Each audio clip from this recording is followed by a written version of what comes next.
여러분, 그 땅콩 박사라고 하는 책이 있습니다. 조그만한 아주 팜플렛 같은 책인데요. 이 책을 쓴 사람은 조지 워싱턴 카버라고 하는 사람이 썼습니다. 이 사람은 흑인 노예 아들이었습니다. 그리고 정말 그 시대에 공부를 할 수 없는 그런 상황이었지만 그런 가운데서도 이분이 열심히 나름대로 공부를 해서 박사가 됩니다. 농업학자가 됩니다. 그리고는 미국 남부 지역의 땅콩 농장에서 아주 땅콩들이 풍년이 들어가지고 굉장히 많은 땅콩이 나오는 바람에 그해 그 땅콩 값이 그냥 폭락을 했습니다. 그래서 사람들이 이 땅콩을 다 버려야 하는 그런 상황에 놓일 때 이분이 그 땅콩을 가지고 연구실에 들어가서 연구를 합니다. 그리고는 그 땅콩을 가지고 땅콩 버터도 만들고, 지금 미국의 아이들, 꼬마들이 제일 좋아하는 것이 피넛 버터, 그들의 발음으로 하는 땅콩 버터, 또 땅콩 화장품,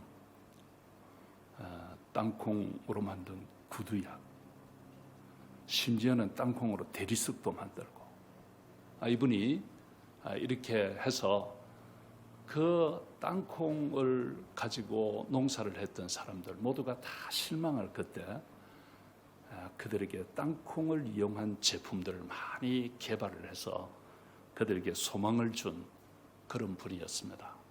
그래서 이분이 흑인 최초로 미국 의회에서 연설을 하는 그런 사람이었습니다. 근데 이 사람의 이름, 조지 워싱턴 카버라고 하는 이 이름은 자기 부모들이 지어진 이름이 아닙니다. 자기 부모님은 어렸을 때 어떻게 됐는지 알 수가 없고, 또 이 사람도 이 집 저 집으로 노예로 팔려갈 때마다 어린 시절에 너 이름이 뭐냐? 이름이 없어요. 그래, 그러면 너 이름을 조지라고 해라. 그리고 또 다른 집에 팔려갔어요. 너 이름이 뭐냐? 저번 집에 있을 때 조지라고 불렀어요. 그러면 조지 워싱턴이라고 해라. 또 다른 집에 팔려갔어요. 그렇게 해서 또 붙여진 이름이 카버였습니다. 그러니까 이 조지 워싱턴 카버, 이 땅콩 박사의 이름은 그렇게 어떤 그 부모들이 기도하고 관심을 갖고 신경을 써서 지어준 그런 이름이 아니었습니다. 그러니까 그의 이름은 성도 이름도 사실은 뿌리가 없는 것이죠. 그런데 여러분, 우리가 성경에 보면 성경에 나타나는 많은 이름들이 있습니다. 그런데 그들의 이름에는 나름대로 큰 의미가 들어있습니다.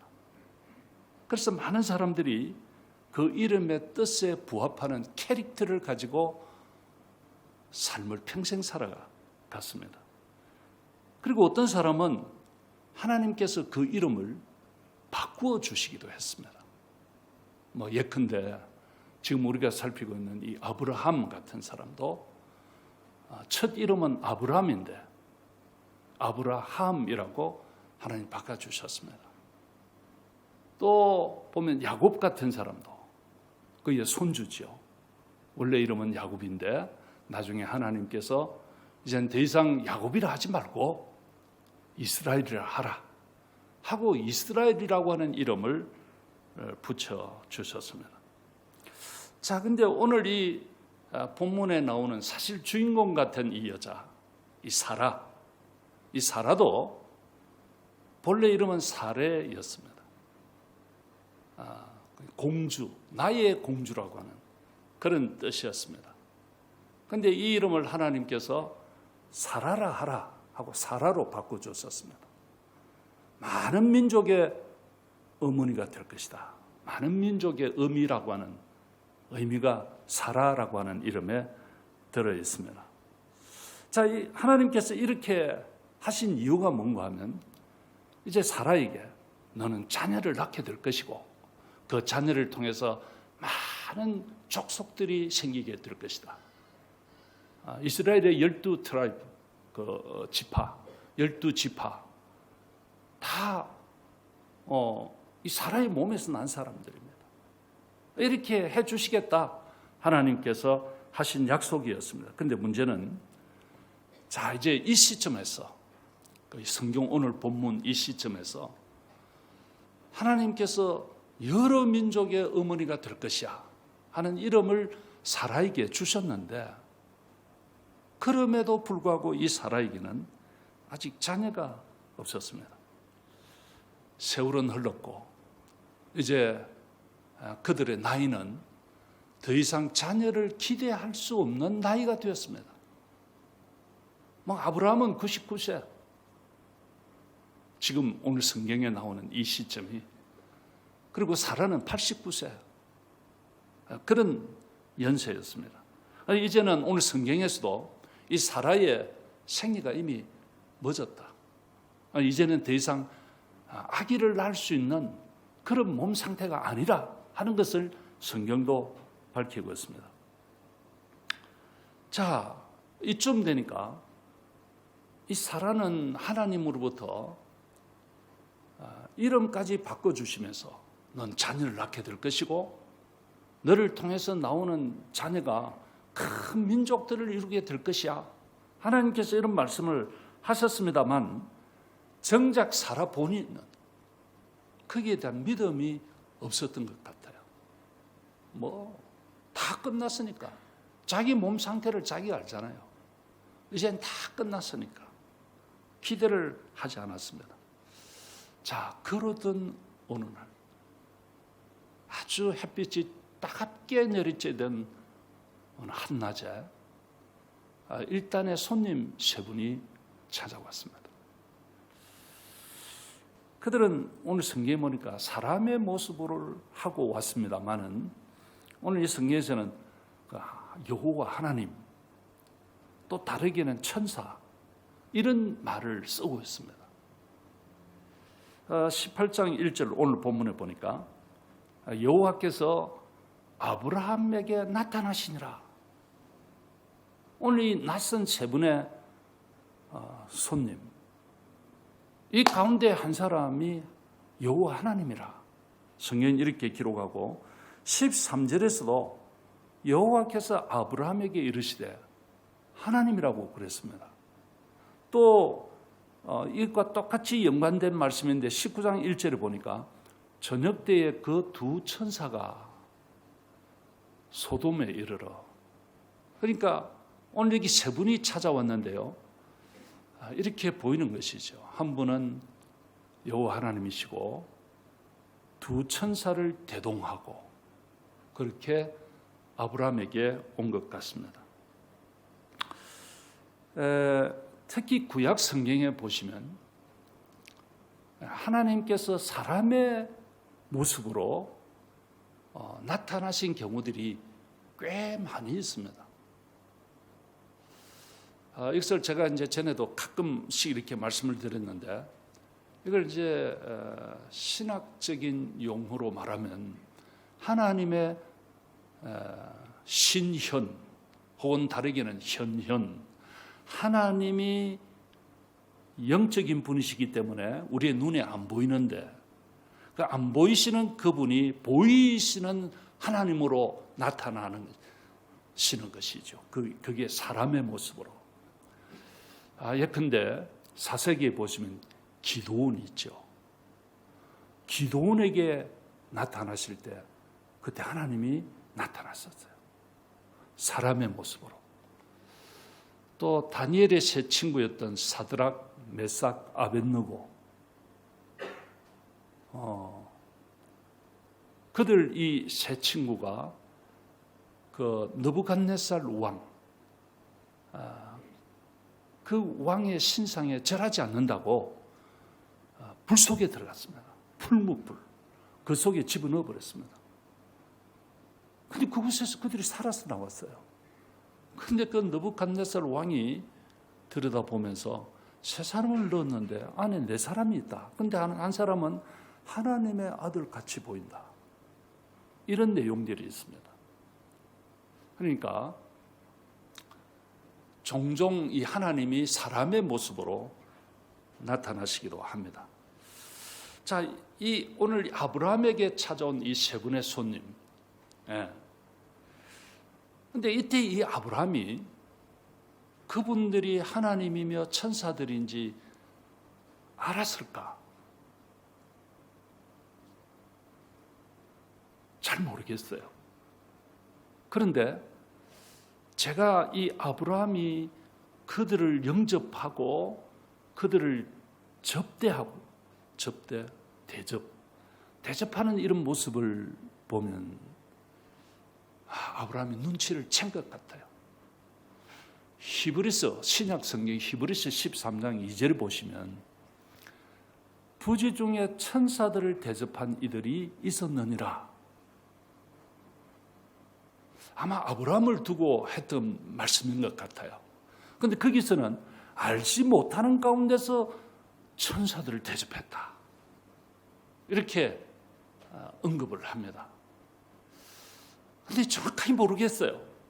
아브라함이 정말 아무것도 모르고 그렇게 했는지.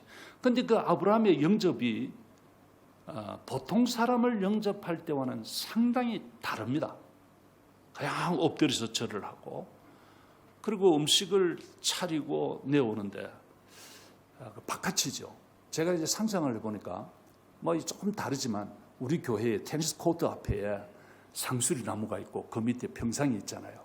아마 그런 풍경이었던 것 같아요. 그 근처에 장막이 있고. 근데 그곳에서 음식을 해서 그들을 대접을 할 때 마치 아브라함의 웨이트처럼 그들이 음식을 다 잡수실 때까지 서서 있었다. 그런 기록이 있습니다. 그러니까 이거 아주 극진한 대접이죠. 자, 뭐 그렇습니다.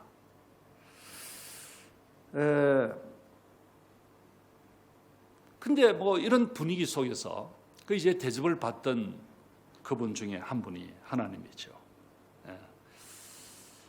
아브라함의 안에 있던 사례를 찾습니다. 이 안에 사라가 어디 있느냐? 이름을 확 밝혀서 묻습니다. 그리고는 하는 말씀이 내년 이맘때 되면 사라가 아기를 낳게 될 것이다. 이런 말씀을 하십니다. 이게 창세기 18장 오늘 본문 10절에 그가 이르되 내년 이맘때 내 안에 사라에게 아들이 있으리라.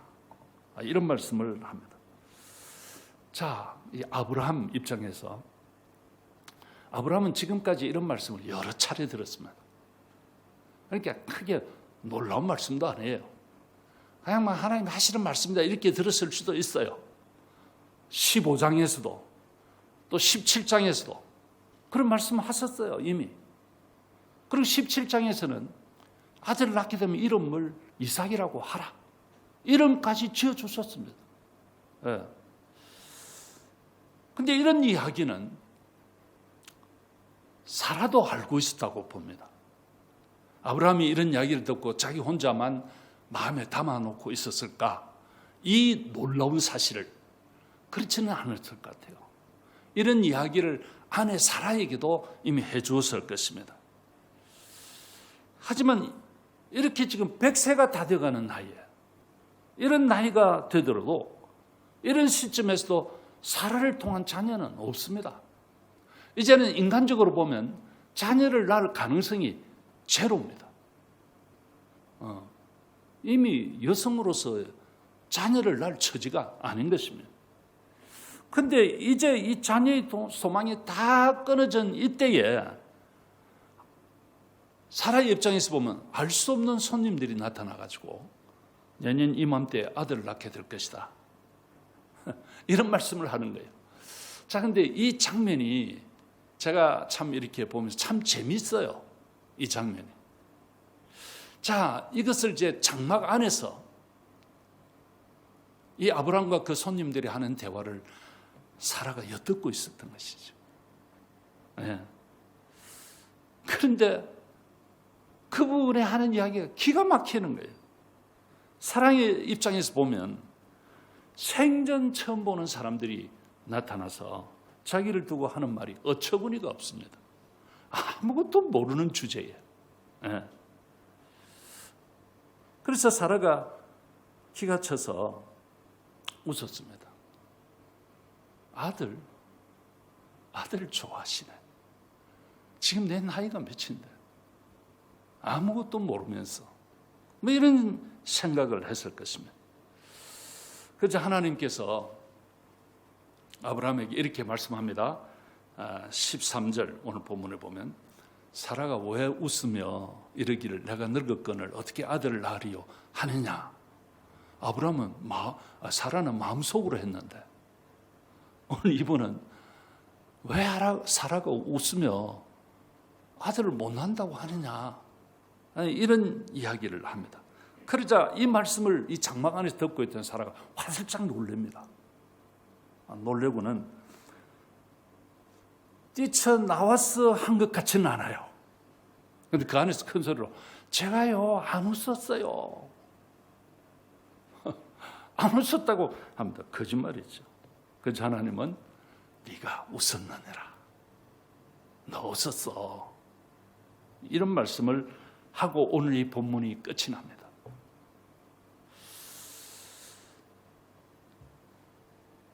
그러면서 우리 하나님의 하시는 말씀은 이 말씀입니다. 저는 오늘 이 말씀 하나 붙들고 같이 말씀을 나누려고 합니다.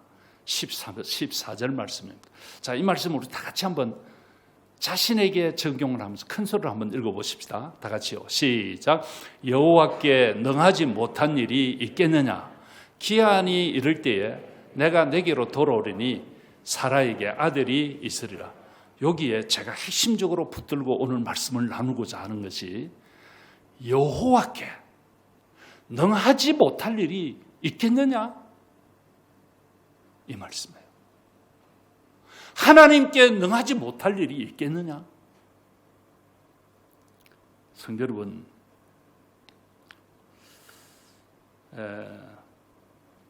지금까지 하나님께서 사라에게 아들을 주시지 않은 이유가 저는 여기에 있다고 봅니다.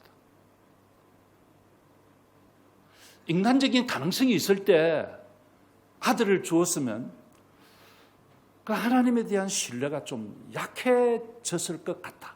저는 이렇게 봅니다. 그런데 인간적으로는 가능성이 제로일 때, 제로가 될 때까지 하나님께서 기다리신 것이죠. 자식을 낳을 수 있는 가능성이 전혀 없을 때,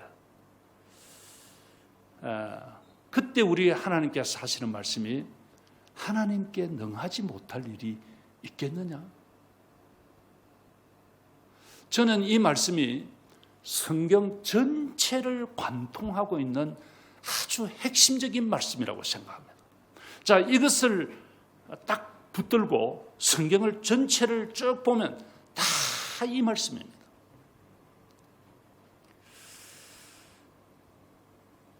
이 말씀은 단지 그 시대 아브라함과 사라에게만 주신 말씀이 아닙니다.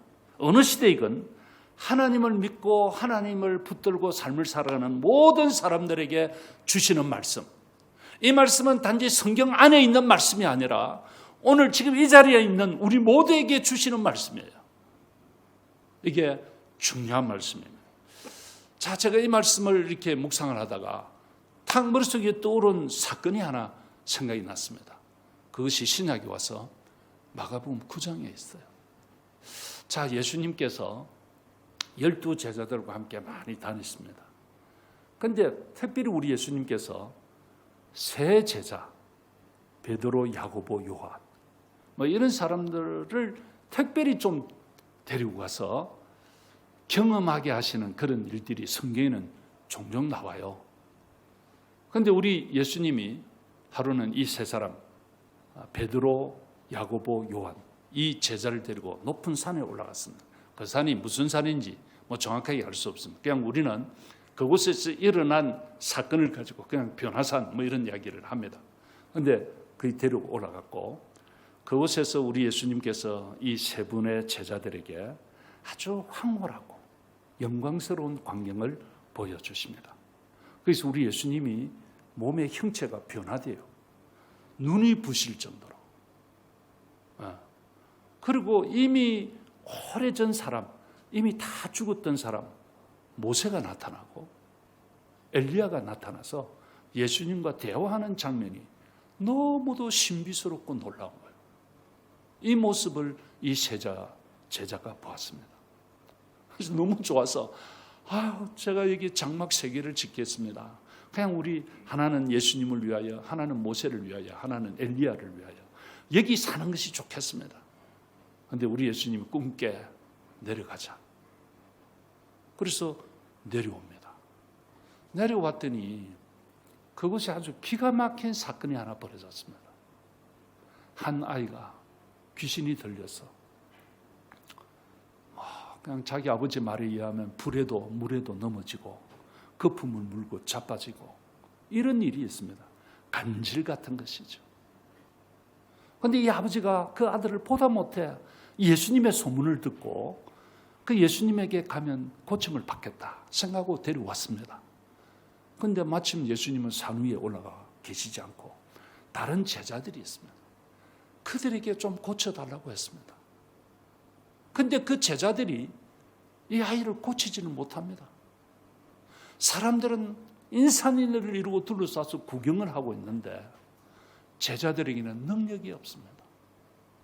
그래서 예수님이 내려오니까 그 아버지가 보고 급히 예수님에게 달려왔습니다. 선생님이시여, 무엇인가 할 수 있다면 우리 아들에게 좀 능력을 베풀어서 고쳐주십시오. 이런 말을 합니다. 근데 이제 이 말씀이 보면 마가복음 9장 22절에 이런 표현이 나오죠.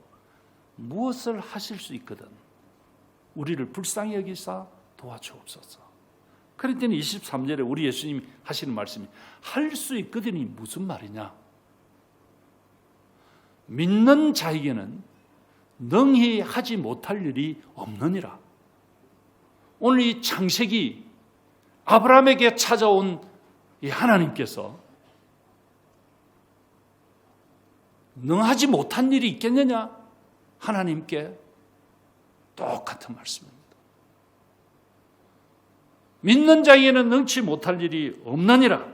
그러자 이 아이 아버지가 큰 소리를 외치면서 24절을 보니까 내가 믿나이다. 나의 믿음 없는 것을 도와주소서. 이렇게 말합니다. 자, 여러분, 지금 우리가 기도할 때 이 기도가 필요하다고 봐요. 하나님, 나의 믿음 없는 것을 도와주십시오. 내가 믿습니다. 나의 믿음 없는 것을 좀 도와주십시오. 이 기도가 우리의 기도가 되어야 될 것입니다. 그날 이 아이가 깨끗하게 고침받고 아버지의 손을 잡고 집으로 돌아갑니다. 성도 여러분, 우리는 하나님을 믿고 사는 사람들입니다. 그렇죠. 우리는 하나님 믿고 사는 사람들. 그리고 우리가 믿는 그 하나님은 전능하신 엘사다이 하나님이십니다.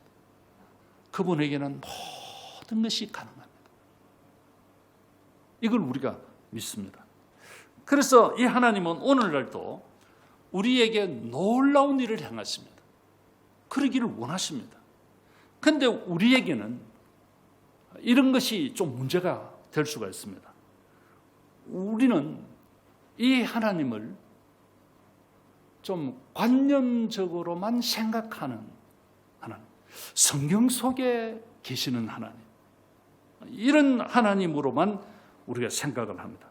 그래서 그 전능하신 하나님, 그 하나님은 능력이 많으셔. 그건 우리가 알아요. 많이 들었으니까 그 정보가 우리에게 입력이 되어 있습니다. 그런데 그것이 관념 속에만 있지 나의 삶에 적용을 하지 못하고 있는 거예요. 그러다 보니까 그 하나님의 능력을 우리가 경험하지를 못해요. 저는 이것이 굉장히 안타까운 일이라고 생각해요. 그 하나님은 능력이 많으신 분이시고 그분은 나를 사랑하세요. 그리고 나에게 그분이 오늘 또 능력을 베풀어 주시기를 원하십니다. 그런데 우리는 말로 믿습니다. 하는데 실질적으로 믿는 것 같지는 않아요. 그래서 우리의 기도가 주여 나에게 믿음 없는 것을 도와주세요. 이런 기도가 사실 필요하다고 봅니다. 성도 여러분 기억하십시오. 이 전능하신 하나님, 엘사다이 하나님은 오늘날도 우리를 도와주시기를 원하십니다. 이게 정말입니다. 때로는 우리의 현실이 답답하고 암담해도 절대 여러분들 우리의 현실만 보시면 안 됩니다. 왜냐하면 그 환경과 여건이 우리를 살리고 우리를 인도하는 것이 아닙니다, 여러분. 지금 우리의 현실이 힘들고 우리의 지금 여건이 뜻대로 안 되고 하지만 그것이 나를 살리는 것이 아닙니다, 여러분. 문제는 우리의 삶을 인도하시고 이끌어 가시는 분이 이 전능하신 하나님이십니다. 그 하나님이세요. 그러므로 성도 여러분 기억하십시오. 우리의 삶의 해답은 하나님께 있습니다. 제가 사실 설교를 준비해놓고 이 제목을 뭘 붙일까 사실 이 생각을 많이 했습니다. 해답은 하나님께 있습니다. 이게 좋을까? 그러다가 그냥 성경에 있는 대로 웃게 하시는 하나님 이렇게 정했습니다. 근데 여러분 기억하십시오. 하나님께 해답이 있습니다. 그 하나님은 우리를 웃게 하시는 분이에요. 근데 여러분 성경에 열왕기서가 있습니다. 영어로는 그냥 king. 근데 이게 이제 너무 양이 많으니까 first king, second king, 열왕기 상, 열왕기 하 나눠서 있는데요. 이스라엘이 남북으로 나눠 있지 않습니까? 사울 왕, 그 뒤를 이은 다윗 두 번째 왕, 세 번째가 다윗의 아들 솔로몬인데 솔로몬이 죽고 난 이후에 그 나라가 그만 두 쪽이 났습니다. 북쪽과 남쪽으로. 북쪽은 우리가 잘 아는 대로 이스라엘, 남쪽은 유다라고 했습니다. 그런데 이제 북쪽에도 왕들이 쭉 내려오고 남쪽 유다에도 왕들이 쭉 내려옵니다. 그런데 이 열왕기서는 이 왕들의 행적과 역사를 기록한 책입니다.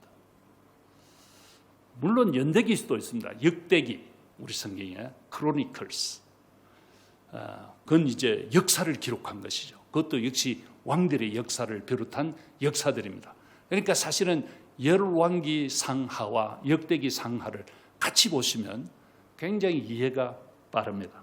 근데 열왕기 상 17장에 보시면 거기서부터는 북쪽 이스라엘의 아합 왕에 대한 이야기, 그 역사가 기록이 되어져 있습니다.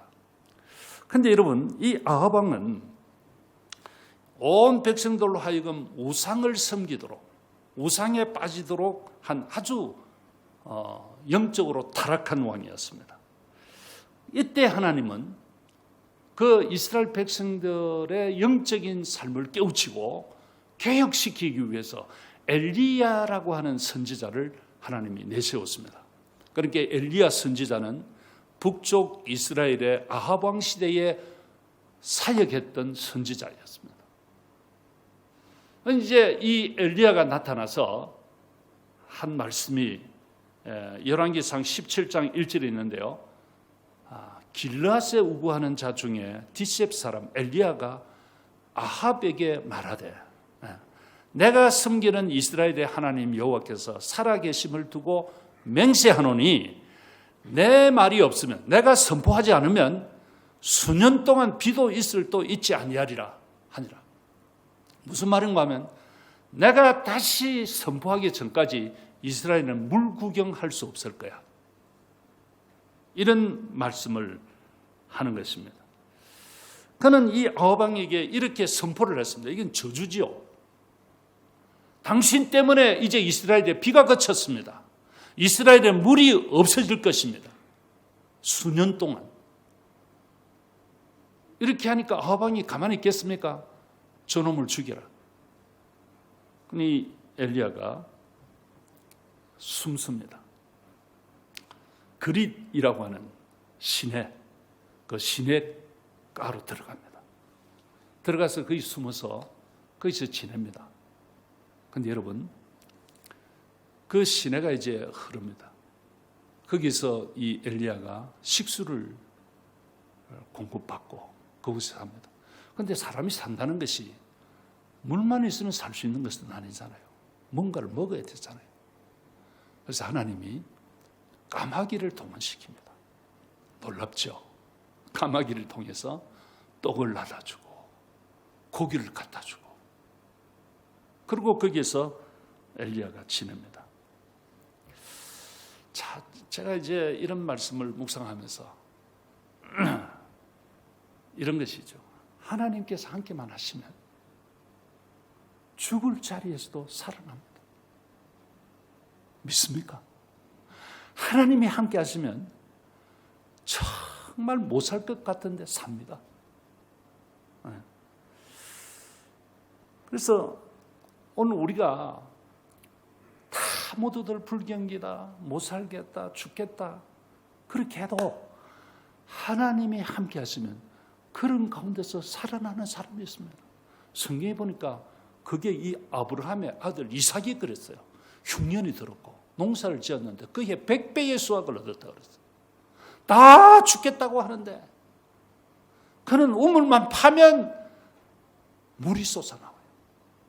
중동 지방에 물 구하기가 어려운 그 지역에 샘 하나 파면 마치 유전 하나 파는 것과 같은 그런 느낌이 드는 그런 곳에서 이 이삭이 우물 파면 물이 나오고, 와서 뺏어가면 또 딴 데 가서 파면 또 물이 나오고, 누가 와서 메우면 또 물이 나오고. 하나님이 함께 하시니까 놀라운 역사가 나타납니다. 여러분들 힘드시죠? 어렵죠? 그런데 여러분, 하나님만 여러분들과 함께 계시면, 아니 다르게 내가 하나님의 손만 붙들고 있으면 이 어려운 가운데서도 살아나게 될 줄 믿습니다. 이게 오늘 이 말씀이에요. 자, 이 엘리야가 시냇가에 숨었고 시간이 점점 흐르면서 시냇물도 마르기 시작합니다. 비가 안 오니까. 그래서 물이 다 말랐습니다. 까마귀도 더 이상 안 옵니다. 어떻게 먹고 삽니까? 근데 이 엘리야는 걱정하지 않습니다. 왜냐하면 지금까지 자기가 살았던 것이 까마귀가 살린 것이 아닙니다. 이걸 우리가 이제 바로 보아야 되는 거예요. 까마귀가 살린 것이 아니고 하나님께서 까마귀를 통해서, 까마귀는 단지 하나님의 주시는 도구에 지나지 않았어요. 통로에 지나지 않았어요. 예. 그래서 엘리야는 지금 까마귀가 하나도 걱정을 하지 않습니다. 그리고 지금 시대가 마르고 까마귀가 오지 않아도 그 하나님은 변하지 않거든요. 그 하나님은 어제나 오늘이나 영원토록 변하지 않는 동일하신 분입니다.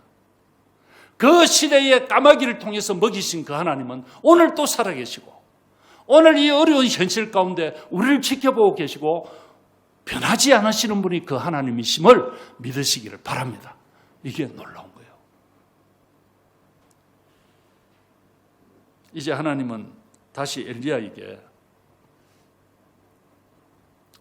일어나서 저기 사렙이라고 하는 땅으로 가라. 그 시돈이라고 하는 지역인데 그곳으로 가라.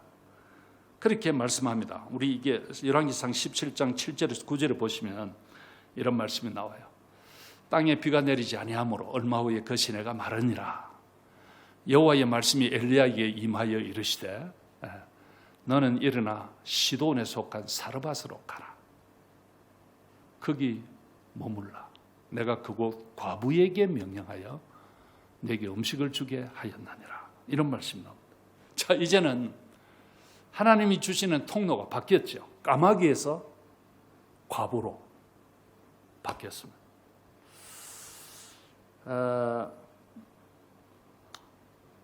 제가 이 시간, 이 시점에서 우리가 함께 좀 생각해야 할 것은, 성경 우리는 까마귀만 보면 안 됩니다.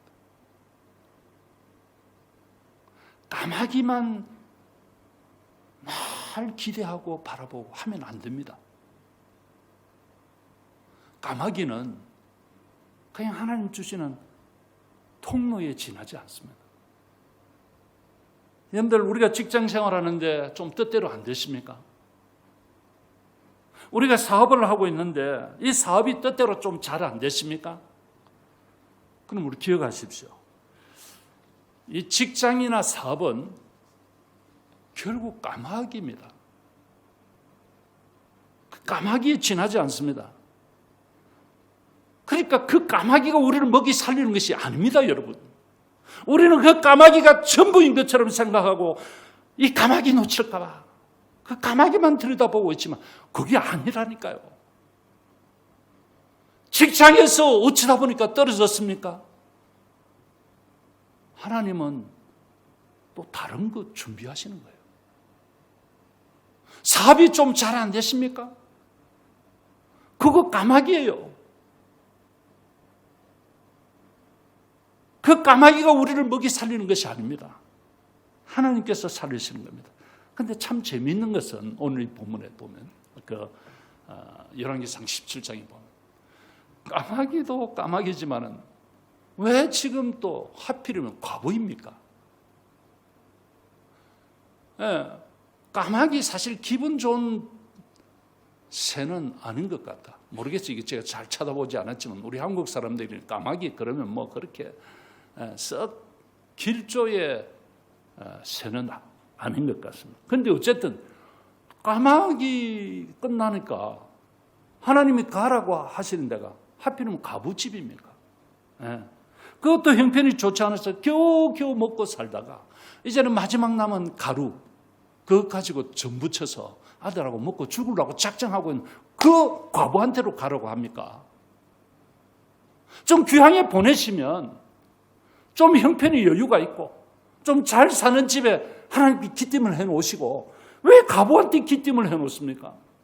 거기 가서 좀 편히 좀 쉴 수 있도록 하나님 하시면 얼마나 좋겠습니까?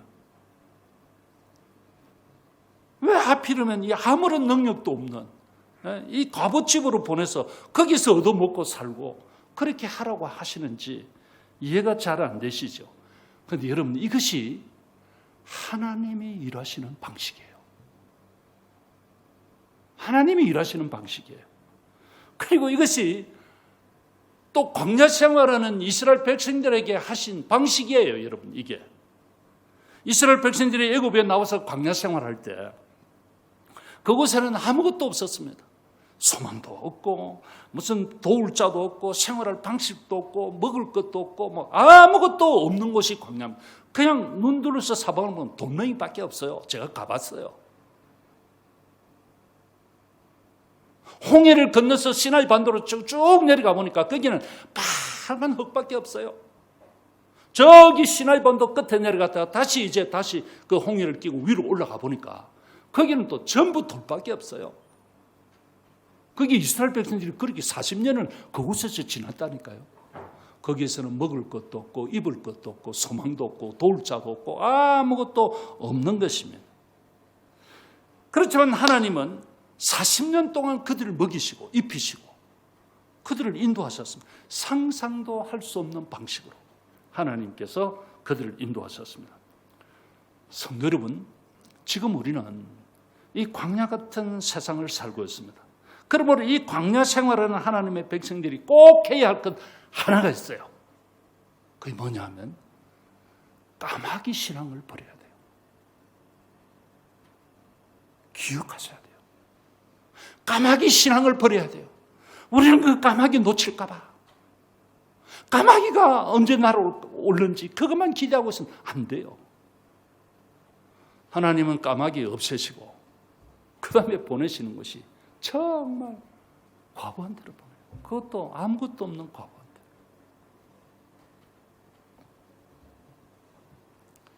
여러분들, 우리가 이 까마귀만 보고 있으면 그 까마귀가 더 이상 오지 않을 때 우리는 소망이 끊어져요. 살 수 없어요. 환경을 보면 안 됩니다. 환경이나 여건을 보면 실망할 일이 한두 가지가 아닙니다, 여러분. 그럼 무엇을 해야 됩니까? 기억하세요. 하나님 바라봐야 돼요. 그리고 그 하나님의 음성을 들어야 돼요. 이게 참 중요한 진리입니다. 이스라엘 백성들이 광야에서 그 40년 동안 아무것도 없는 곳에서 한 것이 뭔가 하면 모세를 통해서 들려오는 하나님의 음성을 들었어요. 그리고 그 음성 듣고 그걸 따라간 사람들은 그 척박한 광야 가운데서도 다 살아남고 성경에서 말하는 젖과 꿀이 흐르는 가나안에 다 들어갔어요. 근데 그 하나님의 음성 듣기를 거부했던 사람들 다 광야에서 죽었어요.